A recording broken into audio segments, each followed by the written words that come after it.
Hey guys, welcome back to this week's episode of the Girl Talk Podcast. My name is Charlene, and I was away last week. Just been busy with some work and some things, but we're back on track and gonna go right in. This past week, I'm working on, have had some weddings and stuff, have had some fun things going on, and just been hanging out with friends and kind of enjoying a little bit of summer while I can. But I've also kind of been working on some new things for the podcast. Have some fun guests coming on. We actually have a boy coming on, just to kind of talk about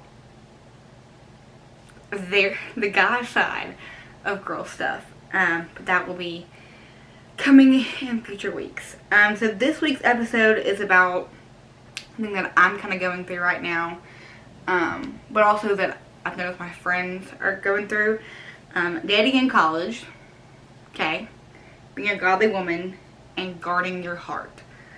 And so that's, I feel like everyone's like, yeah, I'm a Christian, but like when you get down to the roots of it, not nobody, but like they just say they're a Christian, they don't act like it. And like I'm not perfect. I sin, everybody sins, no one's perfect. But I do want to kind of talk about all of that. It's a little more personal than other episodes, just because it is talking about dating and talking about being a godly woman and what that means. Because like before, I didn't know what being a godly woman meant. I just thought reading the Bible, whatever. But it's not that simple. I feel like this season of life can feel really layered.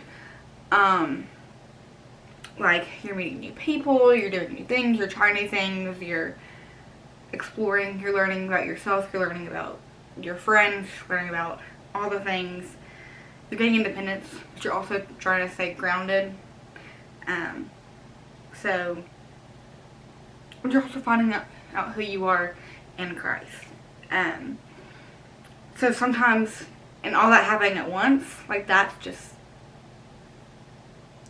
it's hard. So I want this to be honest. I'm not perfect. I've messed up a bunch. I mean, just in this past week. But, first thing I'm going to talk about is dating in college, and it's hard. But it also feels fast emotionally. Like, I feel like you meet a guy and you're like, especially me who like loves love and like wants relationships so bad, like wants everything to move so quick, but like deep down I'm like, that's not gonna last. That's not the way God wants a relationship. That's not the way God intended a relationship to be. So like emotions, definitely with people our ages, emotions can move really quickly. Like you're like, I don't know this guy, but then the next second you're like, I'm in love with this guy, I'm gonna marry him. I feel you. And it's hard, especially for me, because I'm like, I want a relationship. I want what all of my other friends are getting engaged, they're getting married, and I'm like, I want that. You meet someone, you enjoy talking to them, you feel a connection, and suddenly your thoughts are like going, when we're dating, it's like you don't even know them. And that's where I think things can get confusing, because feelings are real, but also I feel like our brain tricks us into thinking, oh, I like this person just because they're giving you attention. Something I've been learning is just because something feels good in the moment does not mean it's always good long term. And that hit me like a freight train. And I was like, but I want to, but then I was like, that's not what's good in the long run. So like, well, Charlie again. Talk about relationships. Yes, we know relationships are hard and not easy and confusing and all this stuff, but like, what does it mean to be a godly woman? So I used to think being a godly woman meant you had your life together, you were reading the Bible every day, you were going to church every Sunday, you were prim and proper, you never sinned, like, you were never struggling with certain things, but like, that's not it at all.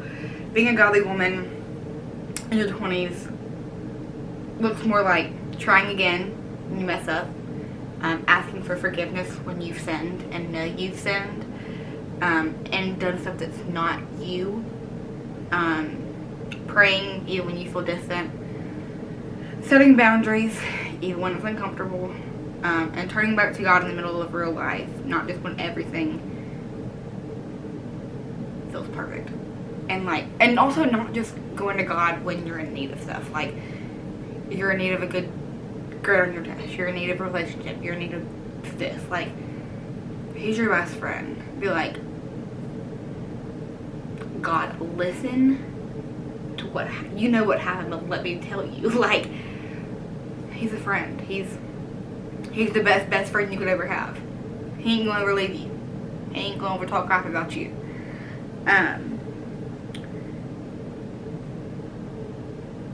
It's not about perfection, it's about direction. If you're like, yes, you sin, but also having that goal, like, okay, this is what I want. Like, I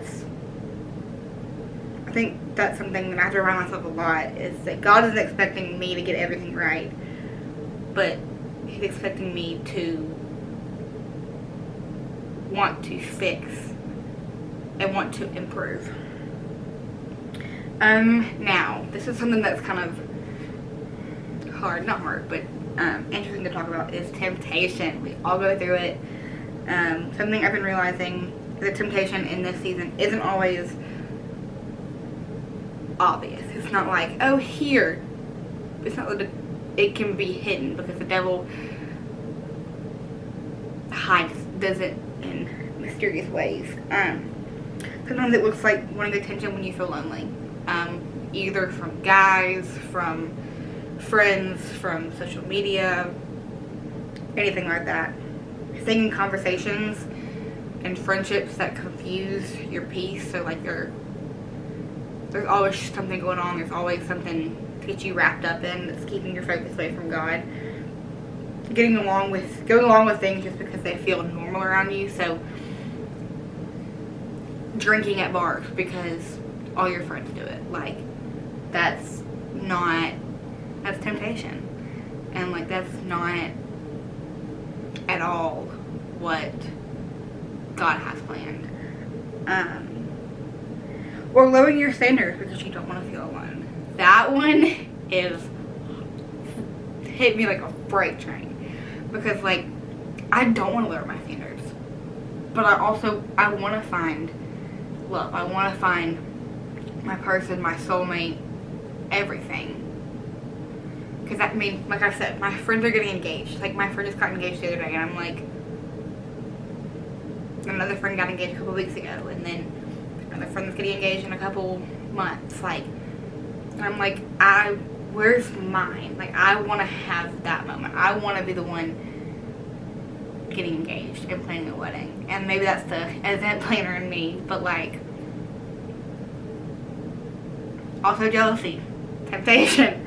And I think what makes it harder is a lot of it feels normal in today's culture. Like, just wanting to be like everybody else and kind of lowering your standards because guys are not meeting your standards. Don't do that.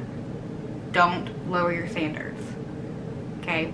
Your man will raise your standards higher than you ever thought possible. But just because something is common doesn't mean that it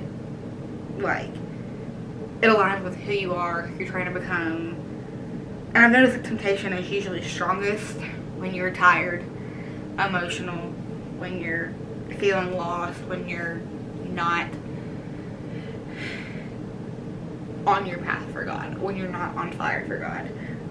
Which is why I think it matters so much, because you don't just fight temptation in the moment, you're preparing yourself for it daily. Like, I know, I mean, with any guy that I've talked to, I'm like, if they start getting sexual, I'm like, I wait until marriage. Like, I'm not, because I want it to be special. I don't want it, I'm not an all-you-can-eat buffet. Like, I want it to be with one person and one person only, and like, I don't know. Guarding your heart. Everyone's like, guard your heart. But what does that even mean? I think, you think guarding your heart meant shutting people out or being closed off. But I really don't think that like that anymore. I think guarding your heart is about more being intentional with who has access to it. So like, don't just give your heart out to people on social media. Don't just give your heart out to a friend you met at Waffle House or at the bar or wherever. Like, I've had some trauma go on in my childhood, and let's see, 1, 2, 3, 4 people besides my family know about it. 2 of those people are not my friends anymore. And so I made a mistake by telling them that, because now they have access to something that is private for me. So basically, guarding your heart is asking yourself, does this bring me peace or does it bring me confusion? Do I feel like myself around this person, or do I feel like I have to put like a front or like a facade up, like, to be this perfect person around them? Is this pulling me closer to my values, or is it pushing me further away? And sometimes the answer is uncomfortable. Like, I mean, I know that, I love my friends, but like, some things that they do, I'm like, this is not pulling, this is leading me away from God, not towards God. Sometimes it means slowing stuff down. Sometimes it means boundaries. Sometimes it means not doing stuff with them. Not, because the more you're with these people, the more that you'll become like these people. And sometimes it means walking away, even when you don't want to. That's one of the hardest things that I had to go through with my friendship breakup, is like, I thought we were going to be forever friends. But like, she was going one way and I was going another. We may cross paths again, we may not. But just walking away sometimes is the best thing in reality. So, world pressure versus faith. Something else I've been thinking about is how different the world message is from what faith really is. So, the world says, don't be alone. Rush relationships. Follow what you feel. Figure it out quickly. Have a plan. Like, have everything figured out. But faith feels like, wait. Discern. Slow down. Trust timing. Protect your peace. Enjoy life. Like, go slow, because good things come to those who wait. I think the hardest part is the world's voice is loud. It's constant. It's screaming in your ear. Do this, like, date somebody, get engaged, get married, like, just because the world is doing it.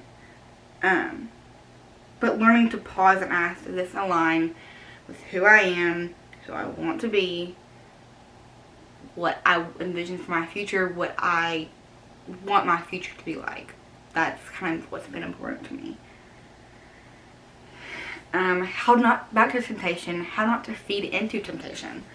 Something practical I've been learning is that resisting temptation isn't just saying no.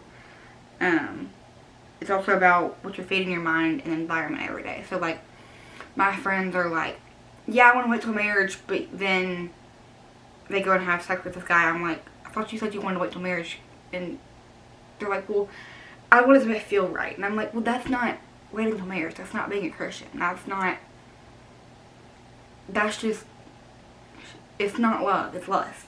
And that's not the way a Christian woman should live her life. Because what you consume affects what you feel normal. Okay, I don't care. my weather app just went off.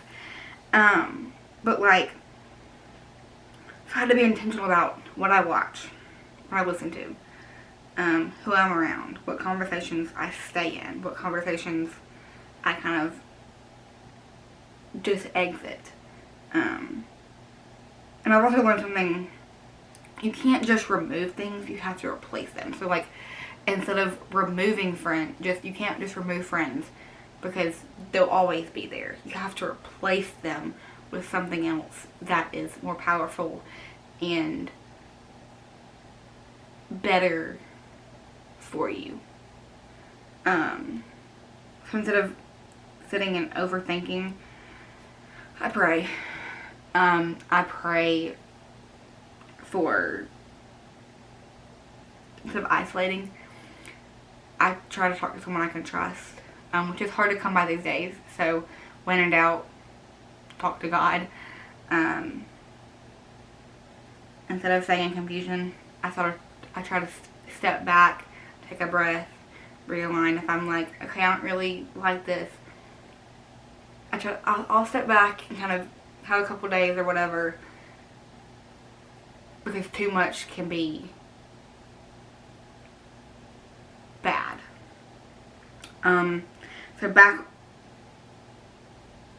discipline isn't just restriction, it's protection. Like, your discipline is, yeah, taking a step back, but it's also protecting yourself, protecting your heart, protecting your peace, protecting you from any damage that could happen if you were to keep going with that situation. Loneliness and validation. That's something that I struggle with. That's something that all my friends struggle with. That's something I know you struggle with. I think it's important to talk about loneliness in this season, because even if nobody says it out loud, a lot of people feel it. I know I do. I mean, whether it's late at night, I'll be on the phone with my friends and all of a sudden I feel lonely.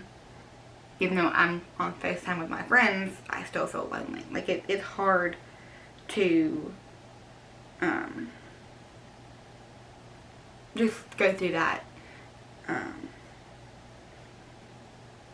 But loneliness can make temptation feel stronger than it is, because it feels like you're going through it alone. It feels like you have to feed into the temptation to not be lonely, but that's not the case.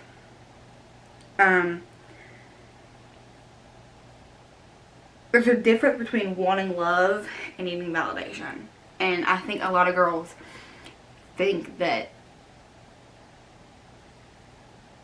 wanting love is the same thing as, or needing validation is the same thing as wanting love, and it's not. Like, a lot of girls, like my friend, she wants validation. She doesn't want love. She needs validation to keep going, but she doesn't.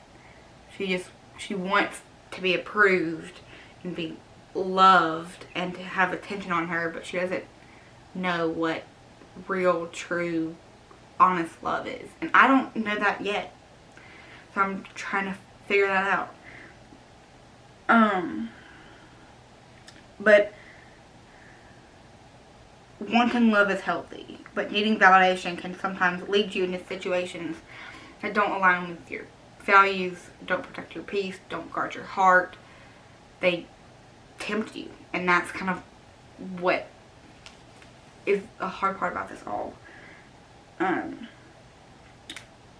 think part of growing up is learning the difference between needing validation and wanting love. So, do you want love, or do you need validation? Moving on to some of my favorite segments, we have hot takes and heart talks.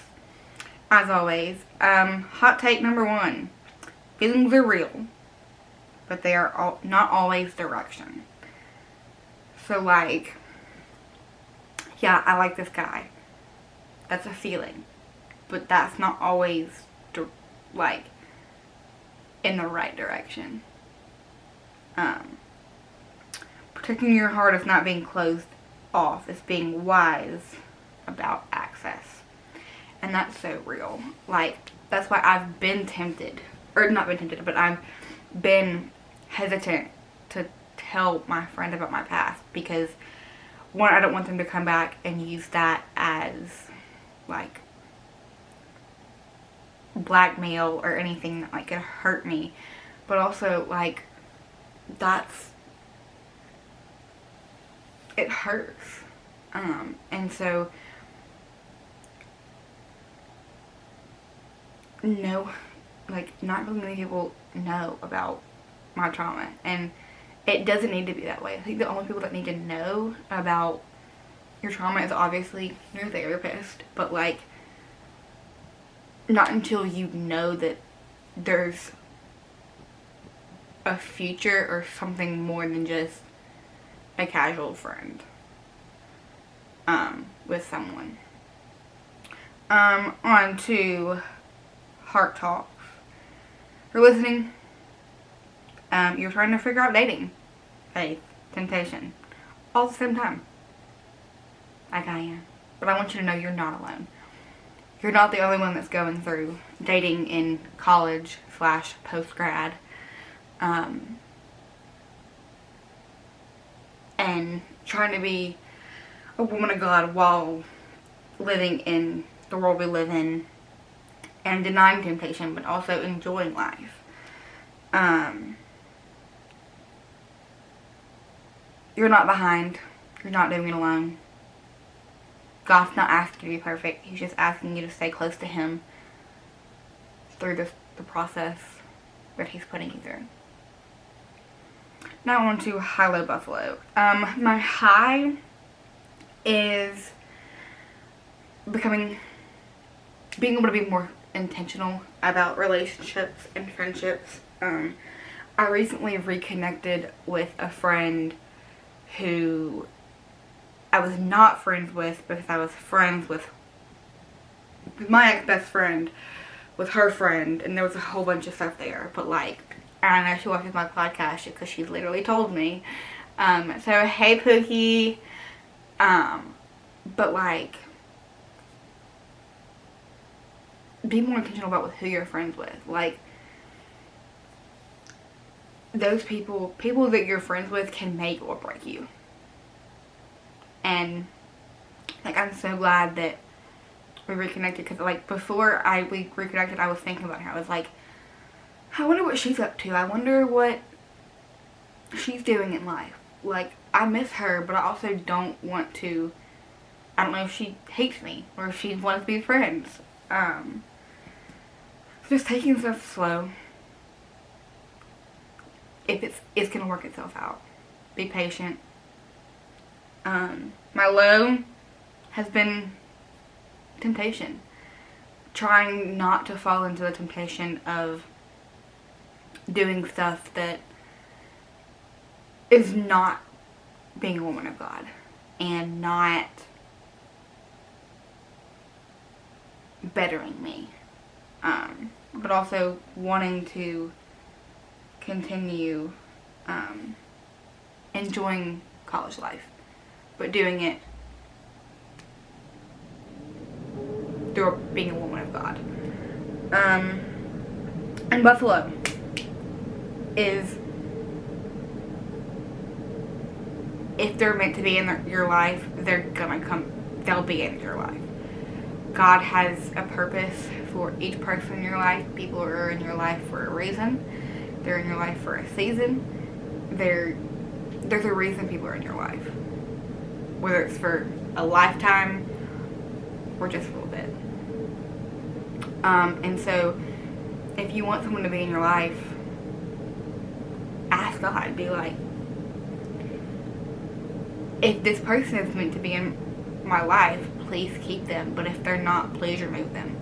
Because that person being in your life not only causes you depression and anxiety and all this stuff, but it also causes you harm in the long run, because it hurts not only you, but it hurts your future friendships and future relationships because of what that person did.